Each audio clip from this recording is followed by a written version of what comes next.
Escrita por la inglesa Mary Shelley y publicada en marzo de 1818, la novela de Frankenstein inauguró el género de terror con tintes góticos hace 2 siglos. A la distancia, este monstruo representa una reflexión profunda sobre el uso irracional de la ciencia, además de ser, en mi opinión, la crítica más radical contra la intolerancia para los diferentes. En la actualidad, Frankenstein es el inmigrante, el rechazado, el diferente, aquel que se convierte en la suma de los miedos para supremacistas blancos, líderes conservadores y otros sectores. Aquí en el estudio de Cuenta Conmigo platicaremos con el escritor Omar Nieto para reflexionar sobre estos monstruos, sobre los marginales, rechazados y otros sectores en nuestro país. Además, en otras historias tendremos un recorrido por la más reciente exposición bibliográfica que se presenta en el Museo del Estanquillo en el marco de los 80 años del nacimiento de Carlos Monsiváis, quien los cumplirá mañana, viernes 4 de mayo. Al surgir en el laboratorio del Dr. Frankenstein, esta nueva criatura creada de cadáveres diseccionados nunca tuvo un nombre. Se le etiquetó como engendro, un ser demoníaco que por su solo aspecto provocó la repulsa de quien lo creó. Al paso de los años, el monstruo fue bautizado como Frankenstein, una criatura condenada al rechazo por la sociedad de entonces. No trajo con él la maldad. Esta surgió de los hombres que lo agarraron a palos y le lanzaron piedras. Ese odio surgió de quienes le dispararon para matarlo por encarnar sus más profundos miedos. Frankenstein o el moderno Prometeo, publicada en marzo de 1818, es considerada la primera novela de ficción, además de una estupenda historia de terror gótico. Cabe decir que el año siguiente se publicaría la novela El vampiro, que es también la primera referencia literaria de este subgénero del terror. Lo cierto es que los temas de Frankenstein y el vampiro fueron creados más o menos en la misma circunstancia. Ambos libros surgieron en el verano de 1816 durante la visita de Mary Shelley, su marido el poeta y filósofo Percy Shelley y el doctor Polidori, quienes visitaron a su amigo Lord Byron en Villa Diodati, Suiza. Todo indica que la parte científica que da sostén al relato de Frankenstein surgió de los experimentos que realizara el científico de aquel tiempo, Andrew Cross. Los Shelley llegaron a asistir a una de las sesiones donde el excéntrico personaje manejaba que la recién descubierta energía eléctrica tenía la capacidad de devolver la vida a cadáveres inertes, pues infundía una especie de soplo vital. Frankenstein o el moderno Prometeo narra la historia de un estudiante suizo que en su afán de entender el alma del hombre crea un cuerpo humano a partir de la unión de distintas partes de cadáveres diseccionados y mediante diversos experimentos llega a darle vida. La nueva criatura es considerada como un monstruo, un engendro, un ser demoníaco. Tras comprender el resultado de su experimento, el Dr. Frankenstein lo rechaza y huye de su laboratorio. Al volver, nota que el monstruo ha desaparecido y cree que todo ha concluido. Sin embargo, la sombra de su pecado le persigue. Tras huir del laboratorio, el monstruo vive el rechazo de la humanidad que desata en él odio y sed de venganza que se vuelve contra su creador, sucediéndose una serie de eventos fatales. Y para empezar a acercarnos al fenómeno del monstruo, está con nosotros el periodista, el crítico Praxedis Razo. Gracias por estar aquí con nosotros. Gracias por invitar, Javier. ¿Qué te provoca la imagen de Frankenstein desde una lectura cultural? ¿Por qué se ha permeado tanto? Bueno, creo que, como veníamos diciendo, su importancia iconográfica radica en una aspiración del hombre para ser perfecto, que acaba por ser monstruoso, ¿no? Esa aspiración es monstruosa. Y de crear la vida. Claro. Somos capaces. De hacerla, ¿no? De rehacerla, de tener esta para nada no generosa presencia de ser un egoísta total. Eso es también Frankenstein. Y por supuesto también es el otro, ese inmigrante que decías en tu introducción. Creo que lo es completamente, ¿no? Un tipo que, creado por los miedos de las circunstancias, acaba por ser manejado violentamente, ¿no? Exactamente, y me sorprende cómo pasa, digamos, de manera muy natural al cine, que es la fábrica de las imágenes, ¿no? Sí.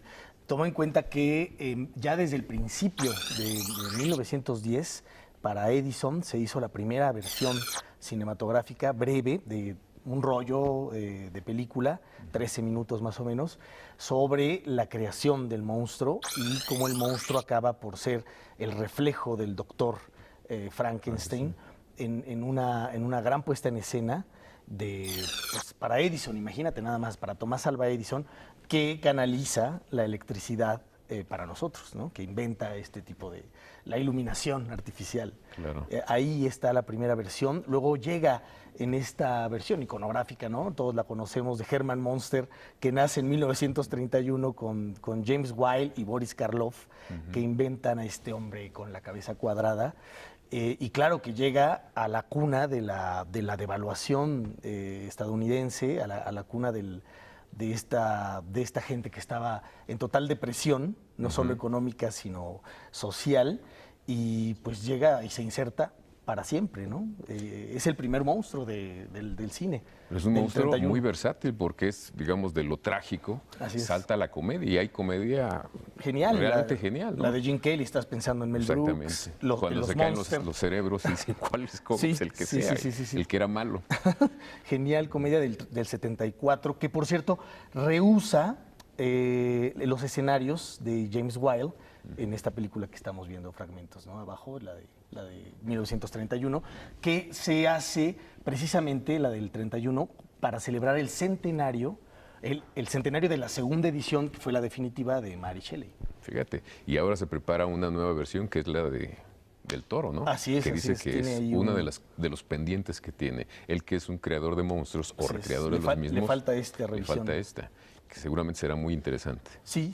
Hay también una serie que se llama, una nueva película, Yo Frankenstein, que es un Frankenstein que sobrevive porque, como lo sabes, Frankenstein se pierde en el Polo Norte, caminando, se va caminando, y pues es eterno, es un personaje eterno, y en la película lo retoman en el Nueva York actual, que es una ciudad gótica absoluta, cierto sector de Nueva York, y ahí está, sigue caminando, sigue migrando, sigue causando el terror, a pesar de que él lo que quiere seguir haciendo es el bien, ¿no? Entender por qué lo crearon. Es que creo que es la cuestión de todos nosotros, ¿no? Claro. Y el clásico de Tim Burton. Ah, sí, el perrito. En perro. Sí. No, pues es un tema, digamos, que da para muchísimo, y te agradezco que nos hayas acompañado aquí para compartirnos, digamos, tu lectura de esta imagen que ya es icónica. Así es. Gracias, Praxedis. Gracias a ti.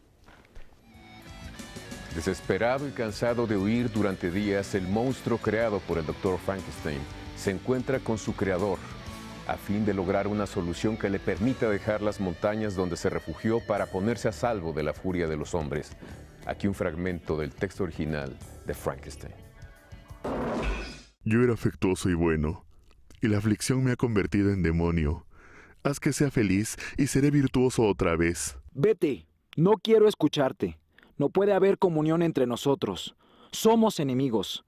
Vete o pongamos a prueba nuestras fuerzas, en una lucha en la que caiga uno de los dos. ¿Cómo podré conmoverte? ¿No hay súplica capaz de hacer que vuelvas una mirada favorable hacia tu criatura, que implora tu bondad y tu compasión? Créeme, Frankenstein, yo era benévolo, mi alma resplandecía de amor y humanidad, pero ¿no estoy solo? ¿Miserablemente solo? Si tú, mi creador, me detestas, ¿qué me cabe esperar de tus semejantes, que no me deben nada? Me desprecian y me odian, mi refugio son las montañas desiertas y los desolados glaciares.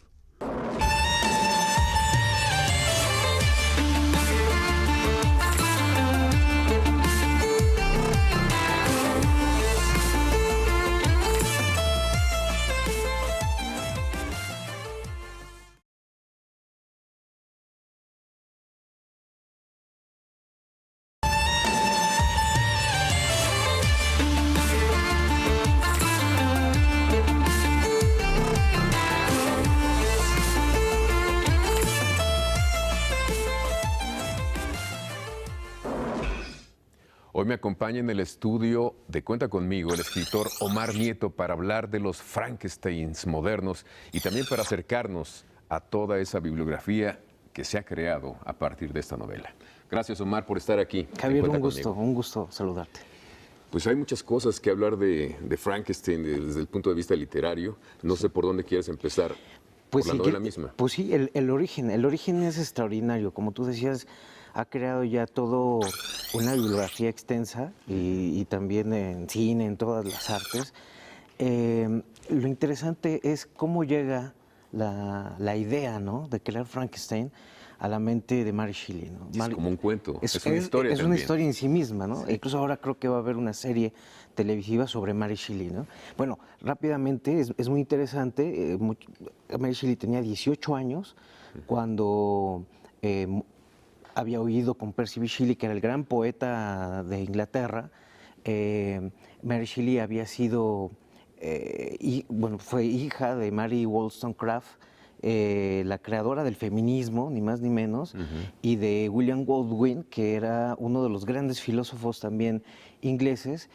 Y a los 18 años, huyendo con Percy B. Shelley, llegan a la villa Diodati, muy cerca de Suiza, de Ginebra, en una noche extraña, llena de relámpagos, de lluvia interminable, y están encerrados en esta villa, en este castillo, junto con otros de los grandes escritores europeos, que es Lord Byron, y el médico de este, John Polidori. Y ahí empiezan a hablar, ya sabes, las tertulias de aquel entonces, muy románticas. Mejor tertulia en muchos siglos. Y se le ocurre proponer a Lord Byron la idea de por qué no escribimos un cuento de terror, ¿no? Y entonces pues están 4 de los mejores escritores. También hay una quinta persona que es Claire, la media hermana de Mary Shelley, que también escribe, ¿no? No con las mismas capacidades, evidentemente, pero empiezan a surgir varios relatos. 2 de ellos pasan a la posteridad, es El vampiro de John Polidori. Exacto. Está también un relato, August Darvel, de Lord Byron, que no es terminado, o sea, se conservan algunos capítulos, que es también una especie como de vampiro, etcétera. Y surge también ahí algunas líneas de Percy B. Shelley que por ahí se guardan, pero el gran relato es el de Mary Shelley. Tenía 18 años y ella empieza a figurarse la idea de un moderno Prometeo. Recordemos que Prometeo es ese personaje de la mitología griega que es castigada por los dioses, hace algo que enfurece a Zeus. Pues nos da el conocimiento, el fuego. El fuego, simplemente, y además siempre está del lado humano. Y la idea que tiene Mary Shelley proviene del galvinismo, es decir, de estos intentos de la época por intentar entender de dónde proviene la vida. Y están estas ideas de que la electricidad realmente es la que da la vida, porque se descubre que las ancas de rana tienen electricidad, ¿no?, en una suspensión de agua, etcétera. Y ella empieza a tener todas estas ideas y además Lord Byron empieza a leer el Cristabel de Coleridge, que tiene unas frases ahí terribles, y sugestionada duerme y empieza a soñar con un monstruo hecho a partir de cuerpos humanos a los que con un rayo, atrayendo la electricidad, se infunde la vida, con esta idea del galvinismo. Oye, María, estoy de acuerdo. Hay muchas ideas geniales. Pero ¿qué es lo que hace que permanezca Frankenstein? Porque yo he escuchado muchas ideas de escritores que dicen esto y se antojan realmente formidables, pero a la hora de realizarlo, ¿qué es lo que hizo que esto empacara tan bien y que tenga 200 años ya entre nosotros?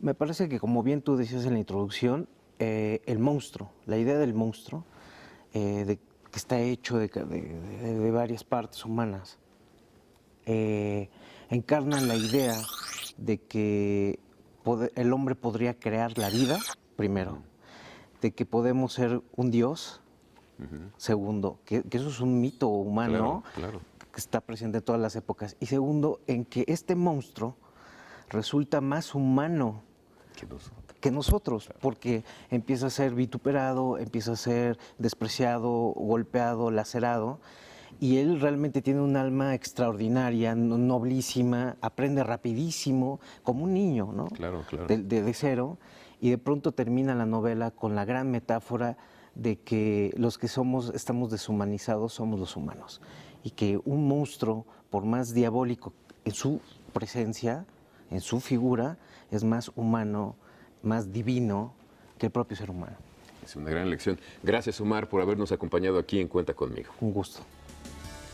Hoy en Otras Historias quisimos recordar a Carlos Monsiváis, el inolvidable cronista, activista y defensor de las minorías sociales, coleccionista, así como al experto en diagnosticar los males del sistema político mexicano. Este viernes 4 de mayo habría cumplido 80 años el querido Monsimat, como le decía Pacheco, y a manera de homenaje echaremos un vistazo a la exposición que se presenta en el Museo El Estanquillo.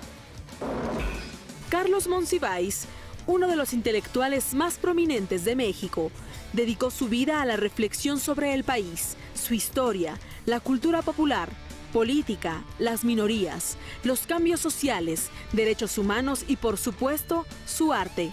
El Museo del Estanquillo guarda más de 20,000 piezas que conforman la colección permanente de este emblemático personaje.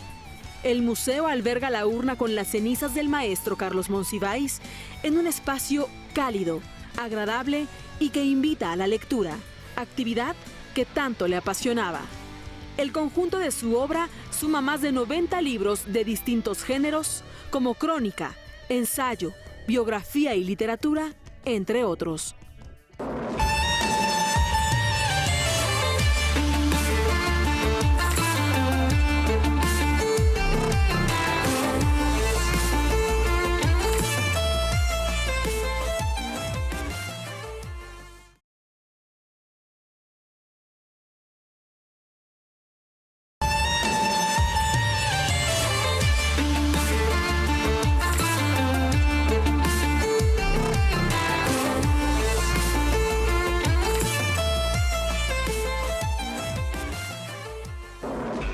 En Cuenta Conmigo, quienes promueven y fomentan la lectura en nuestro país también tienen voz y presencia, sobre todo quienes lo hacen desde la provincia. Hoy saludamos a la profesora Olivia Jarvio, quien nos va a comentar las actividades del Círculo Lector de Jalapa. Gracias, maestra, por estar aquí. Muchas gracias, al contrario, gracias a ustedes. Qué gusto. Este es un esfuerzo realmente que me llama la atención porque la promoción de la lectura mucho tiempo se ha centrado en personajes que tienen capacidad de comunicar, pero ustedes lo están haciendo de manera profesional. ¿En qué consiste esto?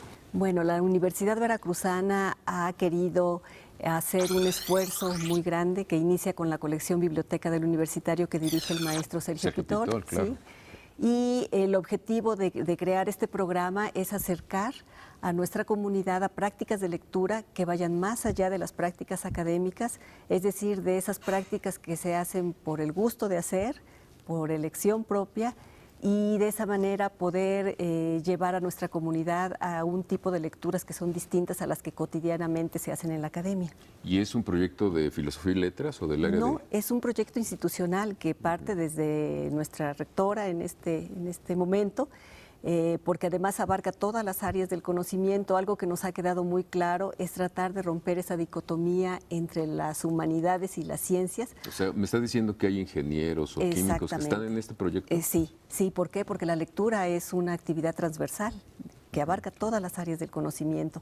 Entonces, lo que quisimos romper fue precisamente esa dicotomía para tratar de llevar la lectura, sobre todo de literatura, que es la lectura que más se disfruta, que más llega a los estratos más profundos de los seres humanos, pero que además la que permite generar competencias para después tener competencias de orden superior. Entonces, en ese sentido es que este programa es un programa que nace desde nuestras autoridades para que pueda abarcar a toda la comunidad. Es integral, digamos. Integral, es un programa integral. Y algo muy importante que ha tenido este programa es que hemos podido avanzar hacia la profesionalización de la promoción de la lectura. Sí se puede, no es complicado, no es un espíritu muy libre el del lector. No, yo creo que se puede hacer, lo más importante de la promoción de la lectura es que se tenga que acercar hacia textos que la gente pueda disfrutar, para después ir generando un hábito, que es el hábito lector, que es al que nosotros aspiramos, para después abordar cualquier tipo de texto, sobre todo desde una visión desde la educación superior, porque nosotros siempre pensamos que el estudiante se tiene que enfrentar a textos que son difíciles, textos que son técnicos, que tienen un vocabulario que es distinto y que debería de tener una práctica previa de lectura para precisamente que al afrontar estos textos se tuviera. Pero además la lectura y sobre todo la literatura es una actividad que se puede disfrutar mucho. Bueno, tienen, digamos, la raíz de todo es Sergio Pitol, que es un gran lector. Yo creo que los grandes lectores son los grandes escritores. Así es. Que no nos va a proponer textos banales, sino textos esenciales para disfrutar. Así es. La colección que él crea o que él dirige dentro de la Universidad Veracruzana, que en un inicio estaba contemplado para 52 títulos, sin duda viene a ser una herencia de un valor incalculable para nuestra universidad, y bueno, no solamente para la universidad, sino para todo el que quiera llegarse a él, porque son los textos que él consideraba que debía de conocer todo universitario. Y hay otro lector que está en el proyecto que yo conozco, respeto y quiero mucho, que es Felipe Garrido. Por supuesto, Felipe Garrido ha sido un pilar fundamental dentro del trabajo que estás haciendo de promoción de la lectura en la universidad. Él es el que nos muestra, el que nos enseña, el que nos da una metodología, porque su experiencia en la promoción de la lectura en este país ha sido muy grande, muy amplia. Es un lector testarudo y gozoso. Gozoso. Y nos tiene acostumbrados a que todos los días nos envía un poema. Sí, claro, formo desde parte hace de mucho tiempo. ese club de Felipe. Eso es maravilloso, que todos los días se amanezca uno con un poema. Eso es un trabajo maravilloso que efectivamente se le agradece. Y él ha sido un pilar fundamental en este trabajo que se hace dentro de la universidad, que ha desembocado precisamente en la especialización en promoción de la lectura, que es un programa de posgrado que pretende formar a profesionales en este ámbito. ¿Cómo puedo ingresar yo? Se necesita solamente tener la licenciatura de cualquier área. ¿De cualquier universidad? De cualquier universidad, por supuesto. Tener la licenciatura terminada de cualquier área del conocimiento. Uno de nuestros requisitos fundamentales es que sea medianamente lector. Nadie puede dedicarse a algo que no conoce. Y por supuesto que la especialización trata de ese hábito, esa práctica de lectura que tienen nuestros estudiantes, todavía poderla a fomentar mucho más para que puedan ser mejores promotores de lectura. Pues muchísimas gracias por compartirnos esta experiencia y ver la posibilidad de integrarnos en algún momento con ustedes. Cómo no, con mucho gusto y muchas gracias por la oportunidad. Gracias.